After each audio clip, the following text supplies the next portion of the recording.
ஆபாசமான ரீல்ஸ் இருக்குல்ல, okay okay நீங்க ஸ்ட்ரீம் லெவல் கூட இது பண்றாங்க. ஹீரோயின்ஸா இருக்கட்டும், இன்ஸ்டாகிராம் இன்ஃப்ளூயன்சர்ஸா இருக்கட்டும். சோ உங்களுடைய பார்வையில இது எப்படி பாக்குறீங்க? என்ன பொறுத்த வரைக்கும் ரீல்ஸ் ஒரு என்டர்டெயின்மெண்ட் தான். எல்லா பிளாட்ஃபார்முமே வந்து நம்ம யூஸ்ஃபுல்லா யூஸ் பண்ணோம்னா அதோட குட் சைட் பார்க்க முடியும். சோ அதுதான் கரெக்டா யூஸ் பண்ணா அதுல நிறைய நல்ல விஷயம் இருக்கு. அது தப்பா யூஸ் பண்ணா அது தப்பா தான் போய் சேரும். சோ இருக்கிற பிளாட்ஃபார்ம் வந்து கரெக்டா யூஸ் பண்ணணும் அப்படின்றது தான் என்னோட கருத்து. ஜெய் சார் பையனோட இயக்கத்துல வந்து நீங்க ஹீரோயினா பண்ண போறீங்க. ஒரு இன்டர்வியூல ஏதோ சொன்ன மாதிரி. ஐயா அந்த இன்டர்வியூவை நல்லா போட்டு பாருங்க. நீ ஃபியூச்சர்ல ஹீரோயினா நடிச்சா யாரு கூடமா நடிப்பேன்னு கேட்டாங்க. எனக்கு தளபதி அவர்கள் கூட நடிக்கணும்னு ஆசை. ஆனா அவர் கூட எல்லாம் நடிக்க முடியுமா தெரியல. அட்லீஸ்ட் ஒரு பையன் கூடயாவது நடிக்க முடியுமான்னு பாப்போம் அப்படின்னு தான் நான் சொன்னேன். தயவு செய்து போய் பாருங்க அதை திருப்பி.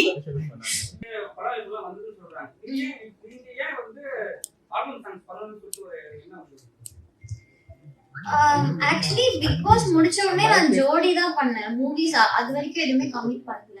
அண்ட் ஆல்பம் சாங்கும் நான் வந்து இது வரைக்கும் பெருசா எதுவுமே பண்ணது கிடையாது. சோ இது வந்து எனக்கு ரொம்ப தெரிஞ்ச சுரேந்தர் அண்ணா வந்து சொன்னாரு. சோ அது மூலியமா தான் எனக்கு ஈவி அவங்களுக்கு தெரியும். சோ தெரிஞ்சவங்க மூலியமா வந்ததுனால சோ நம்பி பண்ணலாம் அப்படின்னு சொல்லி பண்ணதுதான் இது.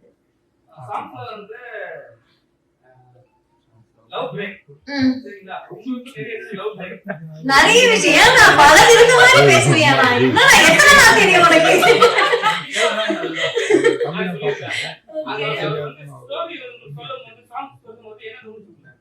இல்ல நான் ஃபர்ஸ்ட் ஸ்டோரி எல்லாம் கேட்கல. ஃபர்ஸ்ட் நான் வந்து ஷூட்டிங் ஸ்பாட் போய் நடிக்கும் போதுதான் எனக்கு கதையே தெரியும். ஓ மிஸ் அண்டர்ஸ்டாண்டிங்னால இப்படி நடக்குது அப்படின்னு சொல்லி. சோ எதுவுமே பிளான்டோ இதனாலதான் இது பண்ணணும் அப்படிலாம் கிடையாது. எல்லாம் தற்செயலா நடந்தது. அவ்வளவுதானா? ஐயோ சார் எனக்கு தெரியல நிறைய படங்கள் வருமா அப்படின்னு. பட் ஆனா படங்கள் வாய்ப்புகள் வரும். அதுல வந்து எப்படி சொல்றது, நமக்கு அந்த கதையை பிடிச்சிருக்கா இல்ல பண்ணலாமா அப்படின்னு நம்ம பார்த்து தேர்ந்தெடுத்து வந்தது சார். இன்னும் அப்டேட்ஸ் நிறைய வருது ஃபியூச்சர்ல கொடுக்க சீக்கிரம். ஆல்பம் சாங் பொறுத்த வரைக்கும் எங்க அம்மா பாவம் விட்டுறானோ.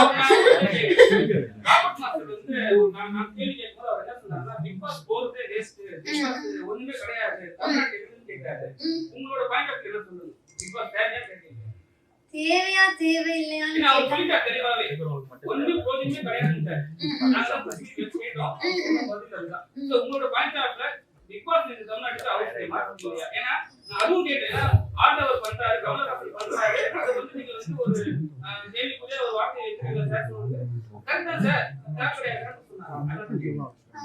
தேவையா தேவை கிடையாதுன்றது வந்து நான் சொல்ல முடியாது. பாக்குற மக்கள் தான் அதை டிசைட் பண்ணும். அவங்களுக்கு அந்த ஷோ தேவையா தேவையில்லையா.